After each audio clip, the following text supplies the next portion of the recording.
Let's talk about some of your goals, though. You've got to spare 30 seconds, mate. Cheers, mate. I thought you were going to say it was a cross. I didn't score many goals, mate. Exactly, yeah, You know that. It was one of the best places to play because you felt part of them and they was part of us. Hello, guys. Welcome to Leicester's The Place again. And again, the young and youthful and much prettier than Jerry Taggart, Daniel Bates is standing in for us again. Looking forward to that. Looking forward to more so speaking to a player who has travelled up today to the training ground here at Seagrave, but also travelled all around the country to many, many clubs throughout his career. Hugely popular in his time here at Leicester City. And it's a big welcome to you, Paul Konchesky. Thank you for coming along, sir. Thank you for inviting me. Looking forward to having a good day with you. Pleasure, mate. Pleasure, mate. That was all quite formal there. We're going to relax from now onwards. And relax. Yeah. And another compliment you paid me, Matt, as well. Yeah, from a distance, mate. Don't be fooled. Don't be fooled. But anything's better than tags, mate. Let me get it there while I can. I'll say that when he's not here anyway. But yeah, coming on to you, Paul, anyway. Loads to talk about. I mean, obviously we're going to emphasise your time at Leicester, but there's much more than Leicester City to your career, isn't there? For sure. That smile on the face says it all. I'm going to be obvious, I suppose, because I'm slightly intrigued by it. People say, where did it start, etc. I've got half an idea. A football club called Seagrave. Yeah, well, it perhaps did. started younger than that, obviously, but Seagrave as a kid? Yeah, the main one. I think a lot of people would hear of the Seagrave growing up, where a lot of ex-players, players these days come out of. It was just a local grassroots team in East London. East London. Name a few, because I'm thinking... John Terry, didn't he? Yeah, so in my group was myself, John Terry, Bobby Zamora, God bless his soul, J. Lloyd Samuel, Ledley King, Fitz Hall played. Below was Jermaine Defoe and Leon Knight, so they sometimes played up. Muzzy was there, wasn't he? Yeah. Played. Sol Campbell played there, so... That's why it sparks my mind. Yeah, so maybe Andy Muzzy speaks a bit. Yeah, Muzzy's brother, Kemi. Yeah. So we all... Oh, that's enough. So we all come out get on with it. We all come out of Seagrave and was all lucky enough to be a professional footballer at some club or another. When you're in that group, though, and you've got the likes of John Terry, all those players that you've mentioned, is that... No one knows who they are at that point because you're all the same age, but are you playing with them thinking, wow, these are proper players here, this is the sort of level that, you know, you need to be? If you'd have maybe stayed at your previous club, you don't then make that jump and that step. Yeah, I think at the time you don't really think like that. I think you do think like that because you're winning every game and you win every cup, so you think I'm playing with the best players. But I think the more you go on and get older, looking back at that now, thinking, yeah, if I didn't leave to go to Seagrave, maybe my pathway would have been different to what it was. Might have been lucky enough to go through the net and go somewhere, but playing with the better players probably brought me on quicker and quicker to get into an academy, like you say, Matt. So how old were you when you eventually got into the academy then? Well, I trained at West Ham as a young one at 9, but I left West Ham at 13 and signed for Charlton Athletic. And I was at Charlton for a good 8-9 years. I left at 24, so... I was lucky enough to go all the way through, really, from 13 to when I retired. Yeah. Did you notice any pictures of me hanging up round the ball at Charlton after my one appearance? I made about 170. I don't think there's any of me. You haven't even got one. Yeah. Down at Eltham, isn't it, the training ground? That's it, yeah, New Eltham. Are they the two clubs then the most that you look back in your career and think they were your favourite times, maybe? Yeah, I would say that, and I put Fulham in the mix there as well because I've got into the Europa League final with Fulham and I had good times there. But even though you support West Ham? Yeah, I enjoyed my time at Charlton. Don't get me wrong, it put me in good stead. I was a young boy and I loved playing football. All I wanted to do is play.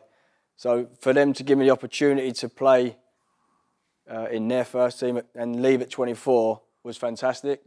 But when people speak to me about my career, I always bring Fulham and Leicester up. Okay. I think they're the two football clubs that I had my best times and played my best football under. Yeah. And I think that only happens when you're in a good environment and good people around you. But we often ask people like yourself, what are their favourite times? A lot of them say it is at Leicester City. I know that coincides with the fact that they've done well at that period, but a lot of players say there's a certain sort of feel about the club that they don't always get elsewhere. Would you say? Yeah, An element of truth in that? Yeah, definitely. I would put the first thing, I knew I was going to have a good time here. Yeah. I signed in 2011 and my first environment here was in Sweden on a pre-season trip with Sven. And it weren't much of a pre-season trip, it was more like a stag do. So right, okay. From then on, I knew it'd be a good time. But what you're talking about there, Matt, is... Well, no, that's part of it. That's part of it. No, it is, and that was the staff then. But I think the big thing for me is it comes from the top. And again, God bless Vishai. Yeah. I think the owner, the people he had involved, and they're still at this football club now, the environment they set and welcome you in. Yeah. I think that's one of the main reasons. I think a lot of ex-players would talk about this football club because, the football club's done well and there's good people, but I think the chairman and them sort of people who maybe the fans don't get to see and meet as much is what I think deserves at this football club. And you come into a football club and you having a straight away. There's a sort of a desire to do well. We want to. But I felt like there was an association, a connection with the supporters as well. All the lads that I played with, we all bought into being part of it as well. It wasn't just our own personal careers. It was we want to do well for the people around Leicester, the supporters, etc. You got that feel as well. Yeah, definitely. And I think that showed at the King Power.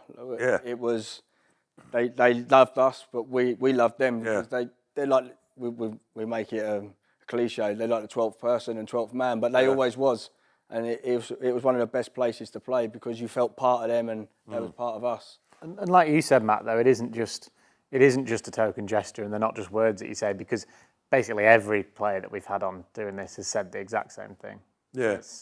Well, it makes you, obviously, it helps if you're winning. Helps if you're winning. You're winning, etc. But that feel, it makes you like, you're looking forward to the next game. You're like, come on in, let's go and do it again together. Yeah, and I think the fans take that if you give 110%. That was very much your style, wasn't it? And you don't win, they can take that because they know you're working and you're trying hard. I think if you're only giving 80, 90%, they don't pay their money to watch that. They want you to, if you don't give that every game, they're not going to want to support you. I think if you give your 110%, like you say, I done that because not just for me, for the football club and for the supporters, because that's what they want to see. And it helps drive you on as well, doesn't it? Yeah. Exactly, yeah. So, like, I think if you give 110% for this football club, they'll be right behind you. Yeah. In more general terms then, not just obviously your time at Leicester, but your whole career, is that something you sort of, prided yourself on, is always giving absolutely everything when you stepped out onto the pitch? Yeah, because I look back now, Matt, and I think to myself, I weren't the most gifted, talented person, but I try 100% every game, every training session, and I think that just bred onto match days. If I do it daily, it's no different to the weekend. So I'd always give 110%, and that's my best shot. And if it's not good enough, then I can't fault my effort. No, it's a good attitude clearly to have, and probably your teammates saw that as well, didn't they? In you and I like to think so, but I think everywhere I've been, and a lot of footballers get a lot of stick, but I think we try our hardest. Matt, you know as well as I do, we're normal people. I'm not that normal. Well, we normal-ish. We say we're normal people, and yeah, exactly. Normal people work hard. That's what we try to do, is work hard and give our best. Who was your sort of guidance there at Charlton and stroke manager? Who was the main manager? So Alan Kirby was the manager, But I got into the team really young at 16. I just left school and I got into the first team. So I had people like Steve Brown, Stuart Barmer. I played with Brownie. Yeah, so Brownie and Stuart Barmer, Paul Mortimer. Morts, yeah. Them sort of guys, Cole Leeburn. So I had them guys to not look up to as such, but to help me and guide me. 97, yeah. Especially on 97, that's when I made debut. Yeah, no, I played with those boys. Yeah, them guys helped me until maybe I had someone like Chris Powell come in, come from Derby, which obviously played in my position. Fucker. Yeah. I was going to say that's not what you need, is it? Yeah. But no, listen, I love Powell. We played together, and I learnt loads from him. So the other guys were fantastic for me. But then to have a natural... How did that work? Sorry, sometimes I played in front of. There suggests that. Yeah, he ousted you a little bit. Yeah, and then sometimes I played in front of him in left midfield. So okay. Yeah, we used to rotate. But I learnt loads from him, and he was someone that who mentored me through the years. Yeah, good steady character in Paolo. Yeah, and obviously he was fantastic when he was here as well. So yeah, exactly. Yeah, connection there. So then that move to West Ham came up for you as that was your boyhood dream, presumably, signing for the team you support. Yeah, it was. You end up in front of the chicken run. It was at the on depending on what half you're playing, don't you? Yeah. But yeah, I think I left Charlton probably on not so good terms with the manager. But what happened then? Quickly. No, I think I was still quite young, 23, 24, and I wanted to play every game. You know, as footballers, we all want to play in every game, and it weren't to be with the manager. So it was not looking for any scandal or anything. No. And then we obviously fell out, and all I wanted to do is play. So I wanted to leave, and just over that. Yeah, that was all it was. Just I wanted to play, and lucky enough for me, Alan Pardew liked me. I knew he liked me, and West Ham got promoted that year to the Premier League. So it was as long as they could agree a fee, then I could go. And like you say, Vatesy, it was probably a dream come true to go and play for my boyhood team, who I supported as a kid. Watched in the North Bank, not the Chicken Run. Yeah, the North Bank. Being a fan, but then going to play from Upton Park, so it was a dream come true. But yeah, a great atmosphere there, though, wasn't it? It was. Upton Park was fantastic. Yeah. I was going to say good as a player, away player, not so good. But I think if you was playing for the team and you weren't doing so well, it weren't so great anyway. So it soon let you know. Well, to be fair, but even as an away player, I remember playing there thinking, this is proper game. Yeah. And it was nice and tight and close, probably like Filbert Street as well, when it's nice and close together. Yeah. It was. No, exactly. That had its own unique atmosphere as well, didn't it? So FA Cup final then, for your boyhood club, that must be just stepping out onto the pitch one thing, let alone scoring. I know obviously the end of the game didn't quite go. I thought you were going to say it was a cross. No, we're gentle. Yeah, like you say, it's obviously a dream to play in a cup final anyway, but for the team that you grew up and supported was another thing. But so close but so far of winning. And I think if you look back, if anyone else goes to hit that volley, it don't go in. But it's obviously the technique of Gerrard and his ability. It ended up in the back of the net in the 88th minute, 89th minute. So dreams do come true, but they didn't come that year. No. But your goal though, talk us through that, and then what you were feeling in that moment. Was that to go 2-0 up, was it? No, for 3-2. So it was 2-2. That 2-2, 3-2, yeah. I thought it was about 85 minutes when I got the ball, so it was only 62. I remember the ball coming out from centre midfield, and I had loads of space to run into, and I went to cross it, and I shanked it, to be fair, and it ended up in the top corner. It looks quite good when you look back. But you went across it? Yeah, I went to cross it, but it just come off the wrong part of my foot and ended up in the top corner. So I was thinking it's 62 minutes, 85 minutes, it was 62, but so 85 minutes, How did you get that big a difference, Rob? I don't know. I must have been knackered. They say about the day being a blur. I must have been knackered because 85 minutes, I think lads can hold out for 5 minutes here, sure. Yeah. longer it goes on, and then 88, 89 minutes. I remember it going out for a throw-in, and they threw it back, and supposing it was Scaloni right back to Argentina manager. Did you think it was extra time? No, he kicked it back, but he didn't kick it back. He kicked it into the middle. Yeah. Headed it out, fell to Gerrard, and ended up in the back of our net, which then you're like, so it's a bit soft anyway. Yeah. It was, that yeah. opportunity. As well. So then you have to go into extra time thinking we should have won normal time. Yeah. Extra time, 0-0 says 3-3, and then penalties is whoever's. Anyone's, isn't it? It's not, but it weren't our day.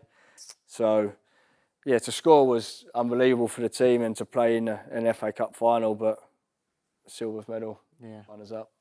that I wanted. And was it that summer then that Fulham, Yeah. that the Fulham move came about? Particular reason behind that, leaving West Ham, leaving your boyhood club, or was it just the opportunity? Fulham, obviously, at that point. I'm going to lie, mate. It wasn't. It was the following summer. So I that summer we went back pre-season, started off really bad, and the manager got the sack. It's quite a funny one. You're like, well, there we go. So the manager got the sack. Christmas time, a new manager came in. Never guess who it was. Alan Kirbishley. Alan Kirbishley. Oh, of course it was. Yeah. So Curbs came in. I probably played the first. I remember playing the first game against Man United at home, 1-0. Boxing Day, went to Reading, lost 5-0, 6-0. And after that, he left me, Teddy Sheringham. I don't think I've played for the football club again. So that summer, I ended up leaving and going to Fulham. So once that happened and Curbs came up. It's quite funny, twice in your career. Yeah, I obviously thought it's quite fresh still. If it was 5-6 years later, it might have been all right. But it was 18 months later, I thought my time's going to be finished here as well. So couldn't repair it, and then ended up going to Fulham in 2007. Yeah. Did he actually have conversations along those lines, or was it just selections that sort of dictated? A little bit when he came in, he half-heartedly said it's a clean slate, and but after the 2 games I didn't play, I knew it was Finney.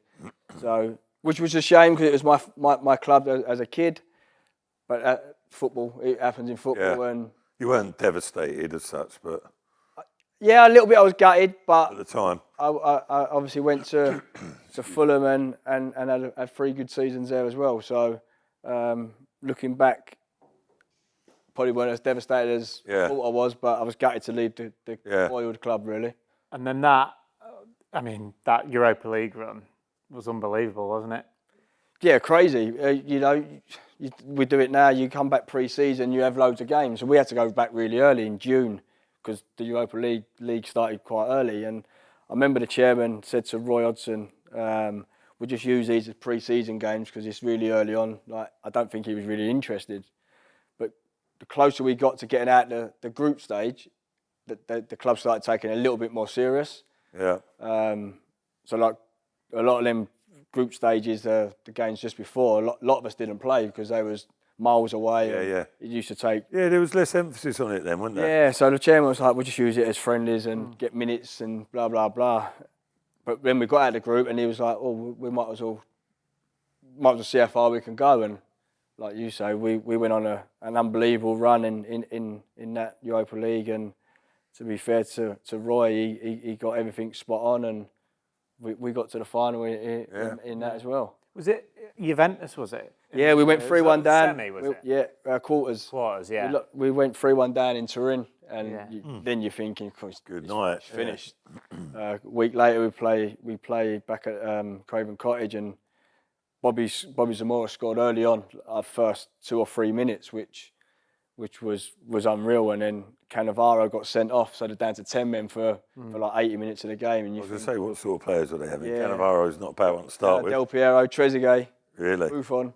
So, Really? Yeah, they was good. And then I think, I don't know if you remember the goal, or Clint Dempsey. Yeah. He got it out wide, chopped someone and chipped the yeah. goalie, and it put us on aggregate 4-3 up, and it was one of the best nights in football that I played. Yeah, that was the season where he was unbelievable, wasn't he? Clint, yeah, he was a joke, to be fair, and he probably don't get as much credit as he probably deserves, but he was a fantastic player. I mean, obviously, what had happened 4 years previous in the FA Cup final, history repeating itself, losing again in the final. What was? Cheers, I don't mean to rub it in too much, but we got more coming up. Don't worry about it. It must just be me, mate. Again, listen, to get there was one thing, playing Atletico Madrid was crazy for someone like me anyway. Was the final? Where? Yeah. It was in Germany. Whereabouts? Allianz. At the Allianz? Yeah. Oh, was it? And it was... That's some place. It was Diego Forlan, Costa, De Gea in goal. Yeah. Their team was a joke, and we took them to extra time, and I think it was 118 minutes, Forlan scores at back heel. So we lose again on being so close again. So Did that one hurt more? Yeah, it did. Yeah, and I think not because it was a bigger trophy and things, but to play in Europe and the teams we've played, we knew we had a good chance, even though they was probably one of the best teams in it. You got that far. But taking them to 180 minutes, being so close to like you say, and the goal wasn't a fantastic goal that you lose on this cross, and it's Breda Hangeland on the leg, and it goes to Forlan, and he like scuffs it behind him for a back heel, which he probably thinks is a good goal, but quality it's done, you'd rather get someone put it in the top corner and you lose like that. But again, so close, mate. But another silver medal. But and I say the team, we probably didn't have a massive name, if you like. You look at teams now; they've got big names. And you're a proper team now. Yeah, and I think that's what got us so far. And the same when I was here in my first few years here, we didn't have a massive name, but we had a group that was really tight knitted together. We've done quite a lot together on and off the pitch. So I think that's why we went so far in that Europa League.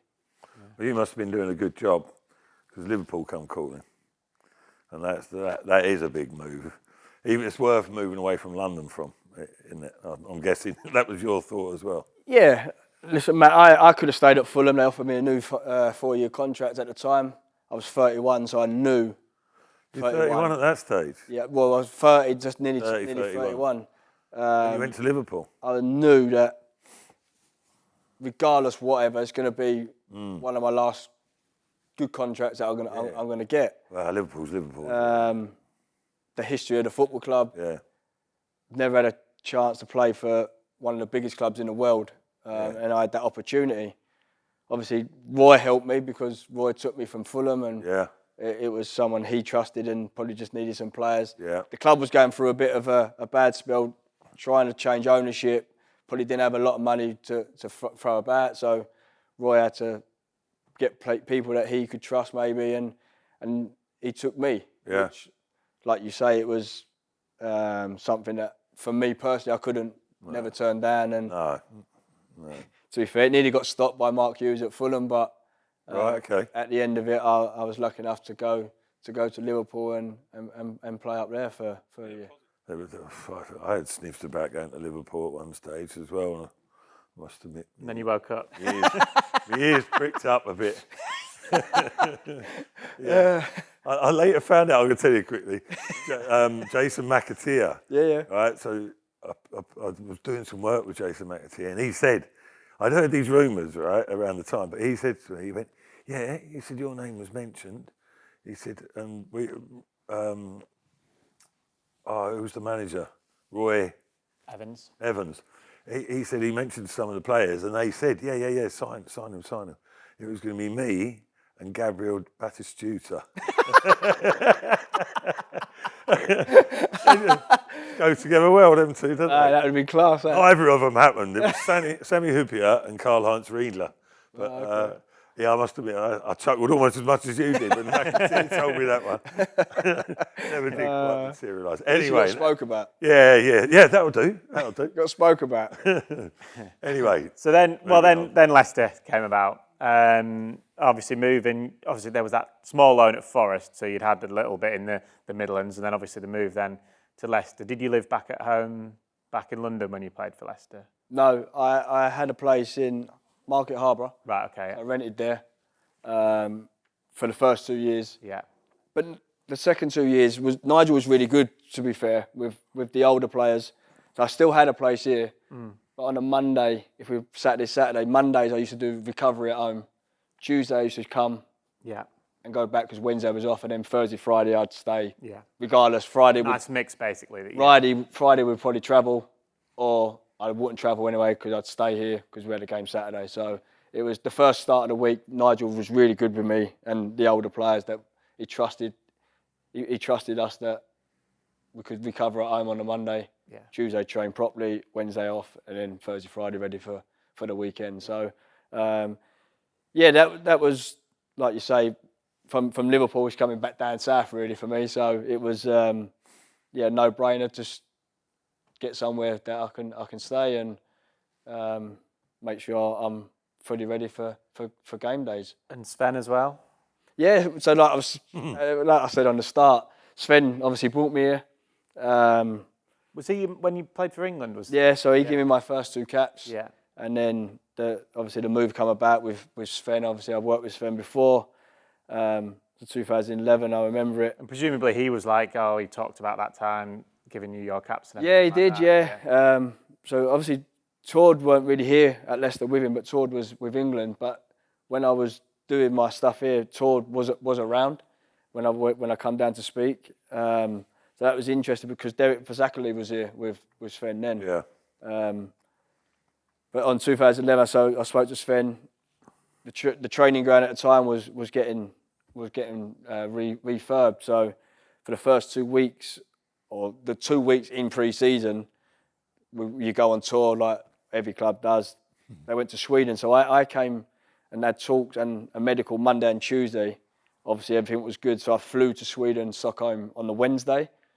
So I had Wednesday to the following Sunday, so nearly 10 days on the pre-season tour. I'd never done a pre-season tour for so long.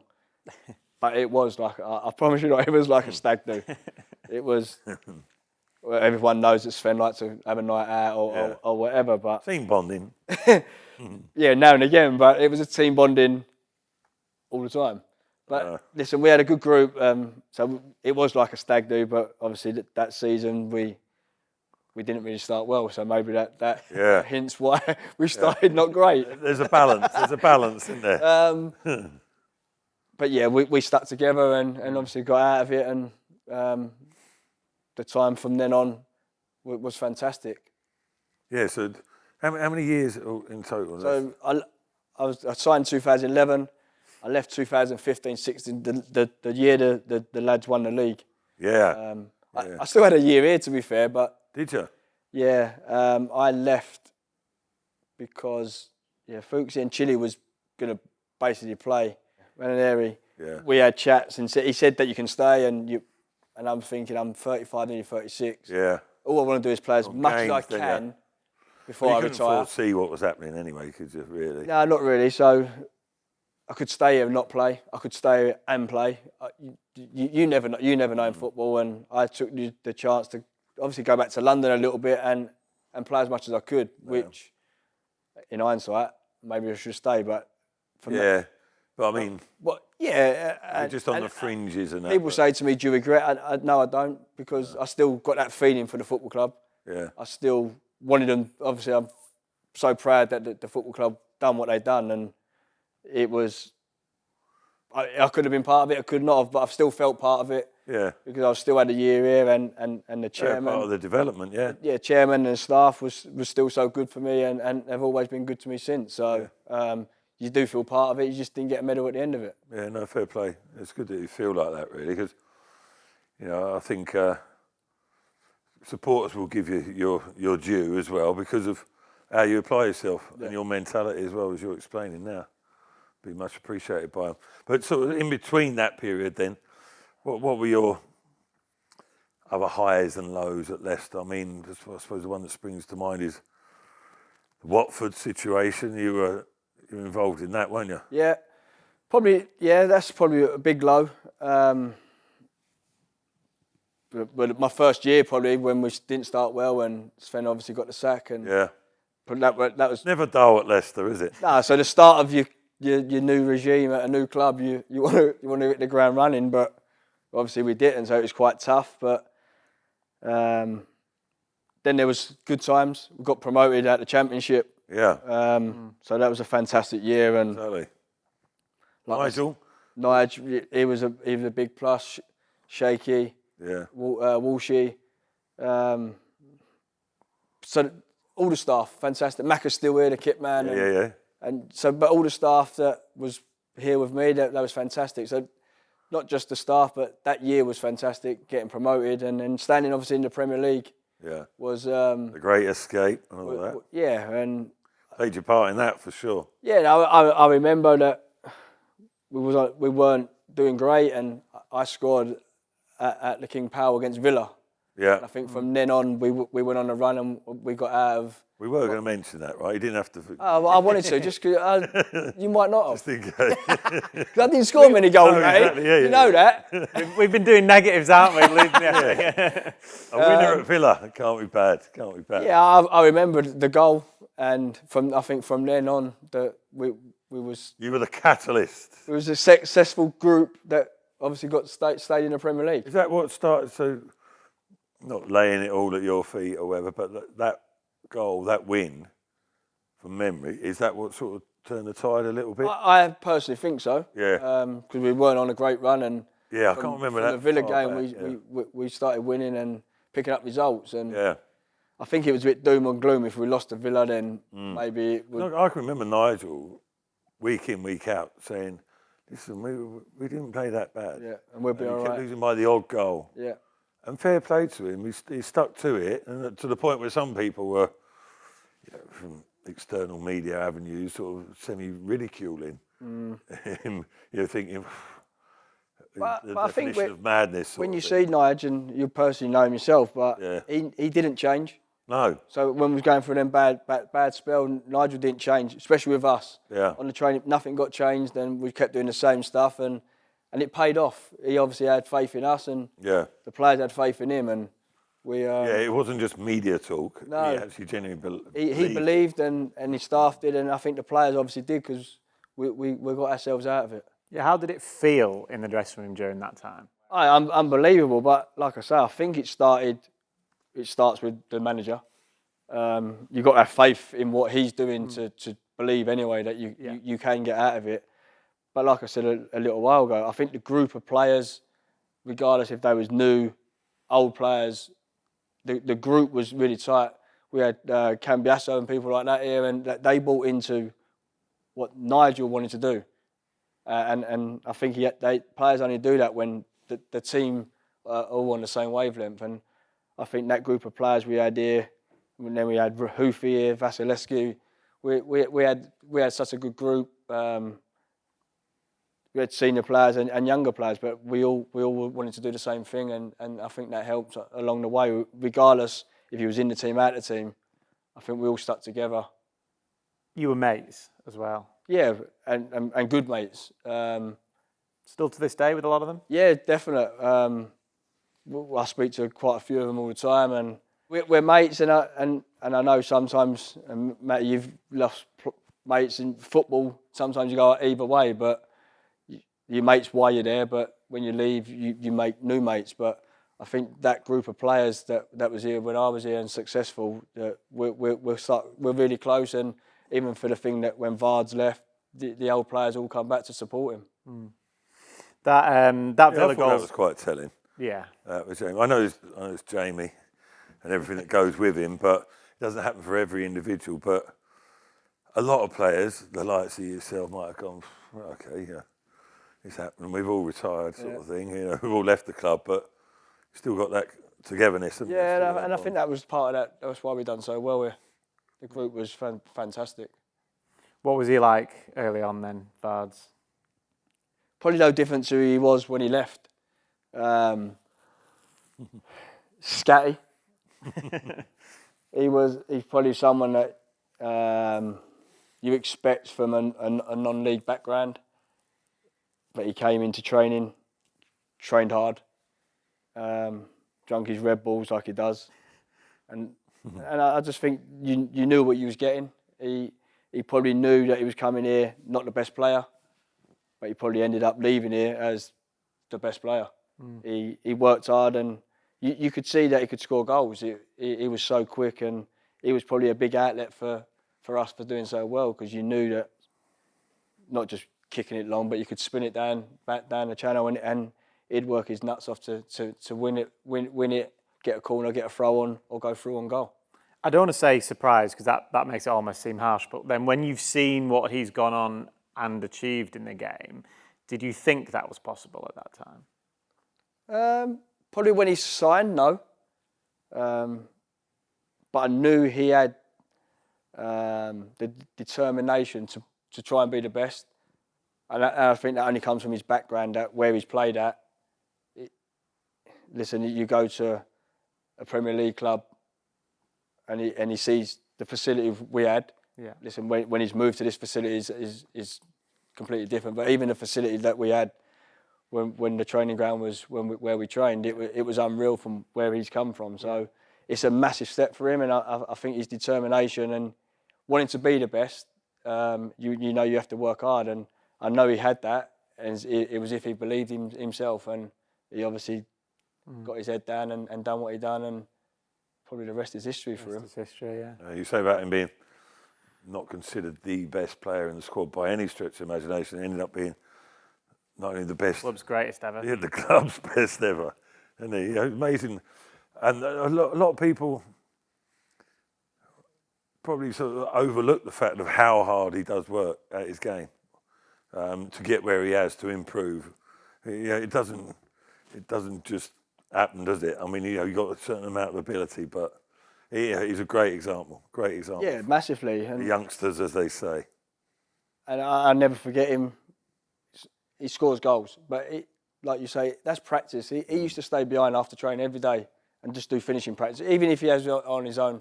So he knew where that goal was, and I think that just shows, like you say, he's the club's greatest. And You could see how he developed his game. His like timing of his runs and everything. He was a bit raw, wasn't he? He was a bit when he first came, he was. But the pace, electric. Yeah. But it was just harnessing that, wasn't it? As well as the finishing.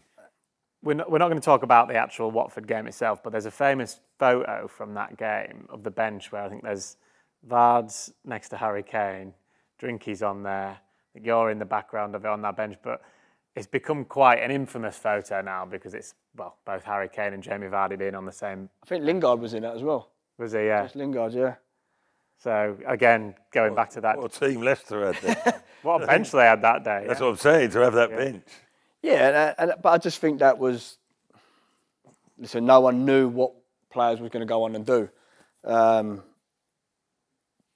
but the players that the club could get then was, like you say, Matt. It's not just the club; it's the people and everyone involved at the football club that you can bring people in like that. When, like we say, they weren't at their highest and their greatest, but Harry Kane, Jess Lingard, you look at Vards. No one knew what they was going to go and do, but what a fantastic group to have. And they was part of that group that I say was with us when we done so well. I think let's talk about some of your goals though. So that Villa one you mentioned, obviously supporters when they hear your name, they think 30 seconds, right? they think of that. They think Wolves away. That was an unbelievable strike. I think the Villa one, You scored, didn't you? I did, yeah, but we lost that game. So you bring all the true. every time I lose, you're bringing the good points up. No, but I remember that one. That Spanker, wasn't it? it was, yeah, another 40-yarder. Told you I don't score many, but I remember 40-yarder. I remember them. 38. No, I didn't score many, but yeah, when I did score, it ended up being. Oh, you had a hell of a not strike, bad. didn't I you? remember didn't you score? Was it Premier League like goal of the season or something? That was for Fulham against West Ham. Yeah.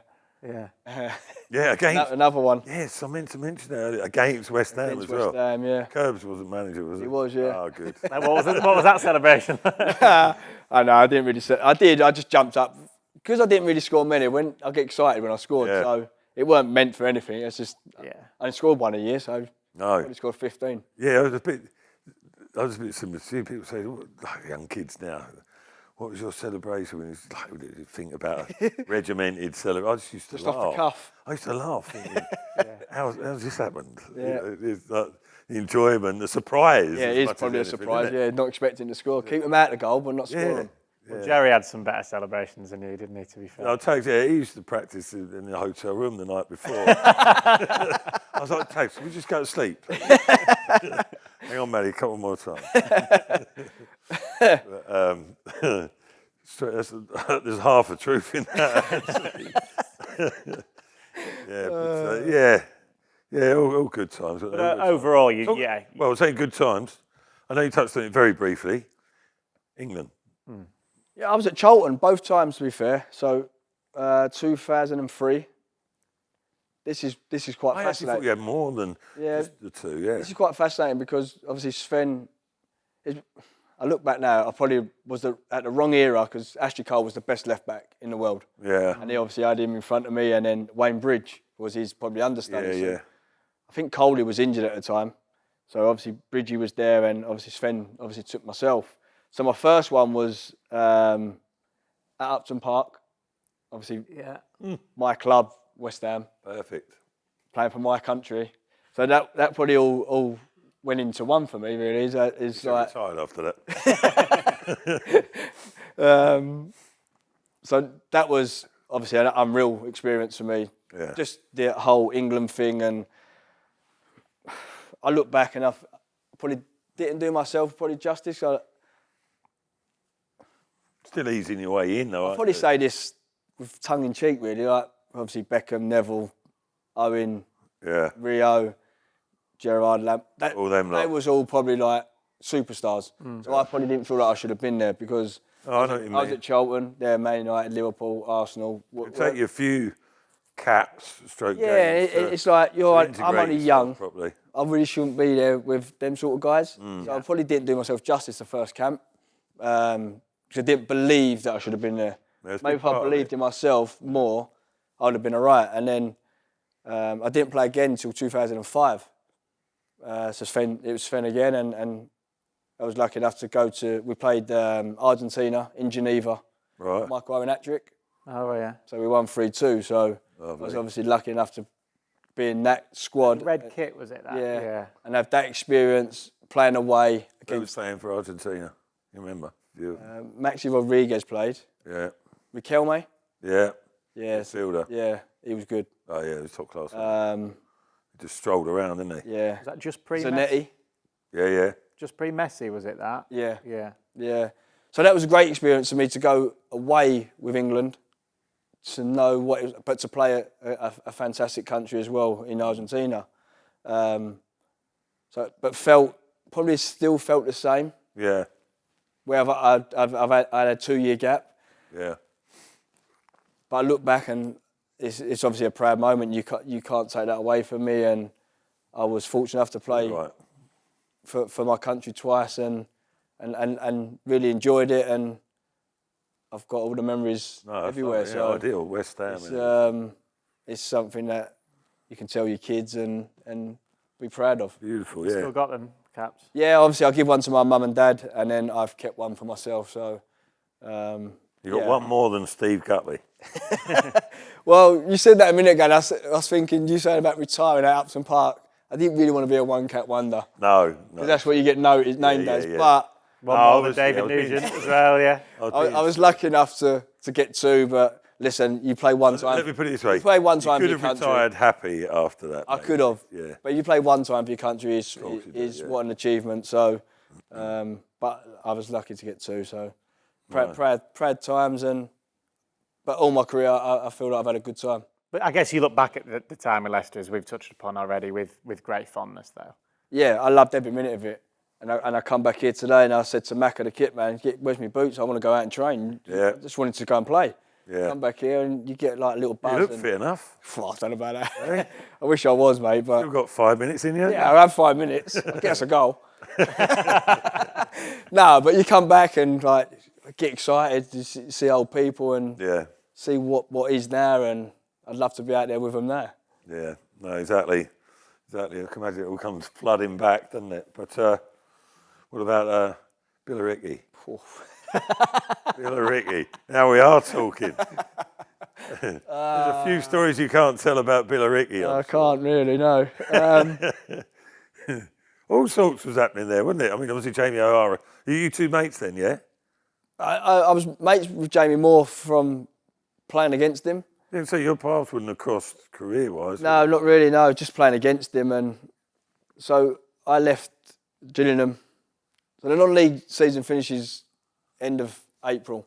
Yeah. I left Gillingham in the March, and the owner at the time put loads of money in. And, Yeah, he was backing it, wasn't he? and he was like, just come and play for the last 2 months. And I was like, he said, oh, come on, I'll look after you. And he said, I'm a big West Ham person. It'd get us club running up. And so I said, all right, I played about 5 games. Yeah.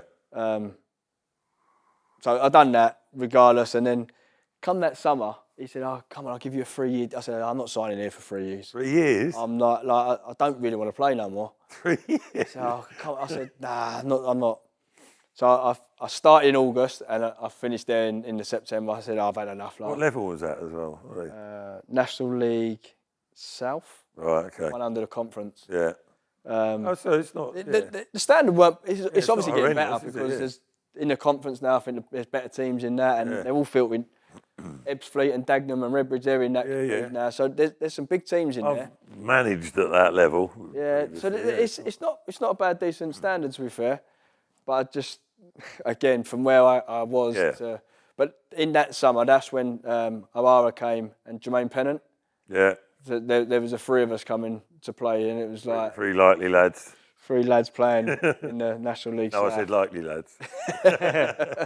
Yeah, so... But I stopped in September, and I think Jamie carried on. And it's a far cry from Geneva and Argentina, isn't it? Only a little bit, Matty. Only a little bit. It's funny how football works, though, isn't it? It's funny, isn't it? I mean, day experience. And I probably go back to saying it's just probably for the love of the game. Like, I loved it, and I knew it had to stop. I didn't want it to stop.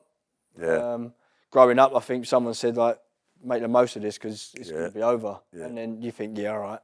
And before you know it, your career's done, and you're looking back, talking about it, and how quick it's gone. Yeah, bizarre, isn't it? I mean, I don't know about yourself, but people ask me, they say, "Do you miss football?" And I go to say, "No, not really." And then I start thinking, and then if I'm truthful, I remind myself, I dream about making comebacks multiple times, similar dream, repetitive. Other times it's variable, and I'm, whatever age I'm not going to admit to at the moment, I'm coming up 57 years old, and I'm still thinking about this comeback in my dreams. It's bizarre, and I don't think I miss it. Obviously I do. Yeah. I think most players are the same. I turn up today, like I miss that. I miss training every day. Yeah. I miss the big games. You strike me like that. Yeah, but I miss training every day. I didn't mind training. Yeah, I love training. I didn't hate it like some players. Yeah. But yeah, But yeah, I really missed that bit. I got a bit excited when I see like where the lads were training, didn't I? And I was thinking, I could be out there right now. Yeah. Said to Macca, he got me boots ready because I want to go and train. Probably that. I think he said I could go in the rondos, but I had to come and do this. Probably that. That attitude has got you. Yeah. And where you got yourself. You hit it on the head earlier. You have to love it. Otherwise, you probably don't go as far as you would if you loved it. And no, exactly. I loved it, and I love training every day, and that's the biggest part I miss in it. I miss training every day and seeing the lads. Well, just a quick word on, I guess, the coaching and the managing side. I know you managed West Ham Women, didn't you, for a season? How did you find that? And is that something, management or coaching, in either the women's game or the men's game, is that something again in the future for you? Or are you thinking more other things, media, whatever it might be? Yeah, it was an interesting one because I'd done like the loan manager stuff at West Ham at the time, and I had a ladies manager who he had no staff, so I asked if I'd help just in the afternoons when they trained. Would I help with the defending side? So I thought, yeah, I'd do that. It was only a couple of months left of the season. Well, you done your coaching badges? Yeah, I'd already finished and went in that summer and was assistant manager. Mm-hmm. So I learned probably a lot coaching at the time with the women's side. And then I got offered the job, and I still had that feeling that I love working with kids and I love coaching them to learn. But I think by Monday, Tuesday, Wednesday, Thursday, Friday, you're doing that. On the Saturday, I'm thinking, it don't really matter if you win or lose. Like, it's development for you. And I still had that gut feeling that on a Saturday or Sunday, I've worked all week, worked hard all week. Yeah. I want something for a purpose. Yeah, and so the 3 points was still like in my head. Like, I have to win. So I got the opportunity to do the ladies, the manager. With that feeling, I was thinking, yeah, I'm going to give this a go because I really wanted to win, and so I still had that bite in me. So I enjoyed it. I learnt loads. I learnt loads. Coaching, obviously, the women to men is obviously a little bit different, and the way you construct yourself around people. So I learnt loads. Yeah. Would I like to be a manager? I'm not sure. If I'd like to be an assistant or a coach, first team coach, I'd love to. The manager's side, I think, even just doing by that, it was 24/7. A lot of work, isn't it? It's you never switch off. I've got a family, and sometimes I need to do stuff with them, and I think as the manager, you're constantly thinking tomorrow. At the women's level as well, it's still that intense. Yeah, and I think it may be not, but that's the way I wanted to do it. I wanted to be the best. I wanted my team to be the best. I wanted to be the best, and I didn't want to foul. That was probably the biggest part. I didn't want to foul. So I put every hour God sends into it. Stay behind till 8 o'clock at night when my kids are at home, and when you play, you're away quite a bit, and you're not with a family. And I felt like I was doing that more. So I learnt loads, but if you ask me if I want to be a manager, probably not. But if you ask me to be assistant or first team coach, then I'd love to. Yeah. All consuming, isn't it?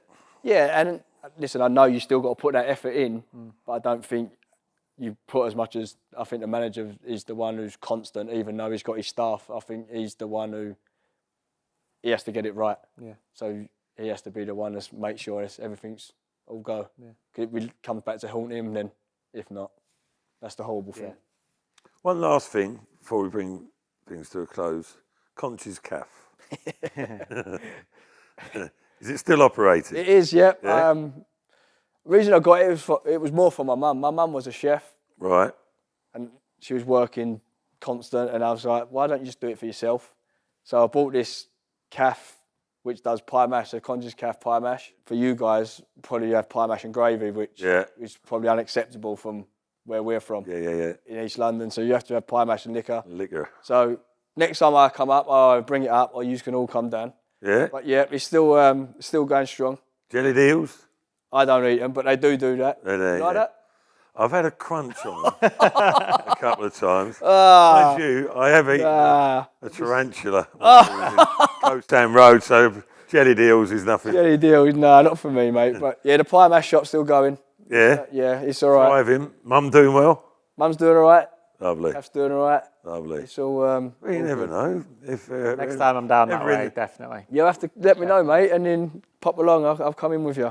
Or I can bring it up. Next time I come up, I'll bring some... Because you can freeze them, and I can bring it up, and then you just do it yourself. Well, you've got to get an invite first, mate. Yeah, we'll do that. You've got to get invited I'm coming back for the game up here. He's telling us he's coming back. I want to come back. Listen, mate. I want to. It's, you've spoken about your love of football and how much you loved your career. We've loved having you here today. Thank you very much. Thanks, Matt. Yeah. See you again soon. Thank you. Cheers. Thank you, mate. Thank you. Paul Konchesky, ladies and gentlemen.